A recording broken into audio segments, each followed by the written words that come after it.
ചേച്ചി തിങ്കളാഴ്ച കേസിൽ വിധി പറയുകയാണ്. എന്തൊക്കെയാണ് പ്രോസിക്യൂഷൻ പ്രതീക്ഷിക്കുന്നത് ഇതിൽ? അത് പ്രോസിക്യൂഷൻ പറയേണ്ട കാര്യമാണ്. പക്ഷെ ഞങ്ങളെല്ലാ പ്രതികൾക്കും ശിക്ഷ കിട്ടും തന്നെയാണ് പ്രതീക്ഷിക്കണം. അത് കാരണം അതിൻ്റെ ഒരു കോൺഫിഡൻസ് എന്താണെന്ന് വെച്ചാൽ അത്രമാത്രം തെളിവുകൾ ഞങ്ങൾ പ്രോസിക്യൂഷൻ സൈഡിൽ നിന്ന് ഹാജരാക്കിയിട്ടുണ്ട്. ഞാൻ നേരത്തെ പറഞ്ഞല്ല, നമ്മൾ എത്ര തെളിവുകൾ ഹാജരാക്കിയാലും ഇറ്റ് ഈസ് അപ് ടു ജഡ്ജാണ് അത് അപ്രീഷിയേറ്റ് ചെയ്യണോ വേണ്ടയോ, ഏതൊക്കെ പ്രതികളെ ശിക്ഷിക്കണം എന്നുള്ള കാര്യത്തിലേക്ക് എത്തിക്കണം.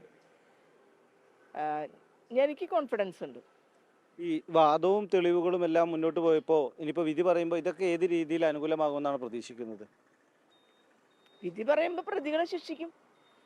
അവർ കുറ്റക്കാരാണല്ലോ. 2 പ്രാവശ്യം ഫർദർ ഇൻവെസ്റ്റിഗേഷൻ നടത്തി പലതരത്തിലുള്ള തെളിവുകൾ ഈ കേസിലേക്ക് കൊണ്ടുവരാനായിട്ട് കോൺസ്പിറസിയിൽ സാധാരണ നിലയിൽ 2 വ്യക്തികൾ തമ്മിൽ നടത്തുന്ന അല്ലെങ്കിൽ ഒരു കൂട്ടങ്ങൾ തമ്മിൽ നടത്തുന്ന ഒരു കോൺസ്പിറസിയിൽ ഡയറക്റ്റ് എവിഡൻസ് ഉണ്ടാവില്ല. അതുകൊണ്ട് സർക്കംസ്റ്റൻഷ്യൽ എവിഡൻസിന് അതിന് ഭയങ്കര പ്രാധാന്യമാണ്. അതിൽ ഒരു സർക്കംസ്റ്റൻഷ്യൽ എവിഡൻസിൽ ധാരാളം തെളിവുകൾ ഞങ്ങൾക്ക് ഹാജരാക്കാൻ കഴിഞ്ഞിട്ടുണ്ടെന്നാണ് ഞങ്ങളുടെ വിശ്വാസം.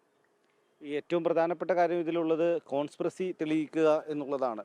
ആ കുറ്റകൃത്യം തെളിയുന്നു എന്നതിനപ്പുറത്തേക്ക് കോൺസ്പിറസി കൊണ്ടുവരുന്നു, അതിന് തെളിയിക്കുക എന്നുള്ളതായിരുന്നു പ്രധാനപ്പെട്ട ഒരു വെല്ലുവിളി അല്ലേ? അതെ, അതാണല്ലേ ഇപ്പം. അതായത് ഈ കുറ്റകൃത്യം നടന്നു എന്നും കുറ്റകൃത്യത്തിൽ ഇന്ന ആളുകളെ പങ്കെടുത്തതെന്നും അവരെ രക്ഷിക്കാൻ ആരും നോക്കിയിട്ടില്ല. 8ാം പ്രതി വന്നപ്പോഴാണല്ലോ ഈ കോൺസ്പിറസിയുടെ ഭാഗം വരികയും അതുമായി ബന്ധപ്പെട്ടാണല്ലോ ഈ കേസിന് ഇത്രയധികം നീണ്ടുപോകാനുള്ള ഒരു കാരണം ഉണ്ടായത്. അല്ലെങ്കിൽ ഏതാണ്ട് കേസ് കഴിഞ്ഞ് ഏപ്രിൽ 2018 2020 എന്തായാലും ട്രയൽ കഴിയണ്ടായിരുന്നു.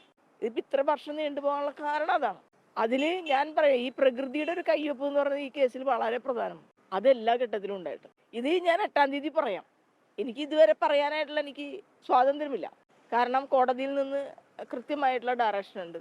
ഞാൻ ആ കോടതിയിൽ കേസിൽ ഇരിക്കുന്ന ഒരു ആളെന്നല്ല എനിക്ക് ഒരുപാട് കാര്യങ്ങൾ അറിയാം.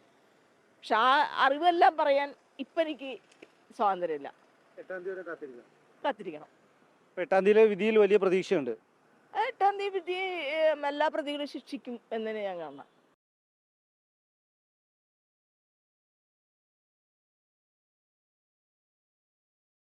ലോകത്തെവിടെയായാലും ഏത് സമയത്തും 24 വാർത്തകളും ഓഗ്മെന്റഡ് റിയാലിറ്റി പാക്കേജുകളും എക്സ്പ്ലെയിനറുകളും വിശദമായി കാണാൻ ഞങ്ങളുടെ യൂട്യൂബ് ചാനൽ നിങ്ങൾക്ക് സബ്സ്ക്രൈബ് ചെയ്യാം.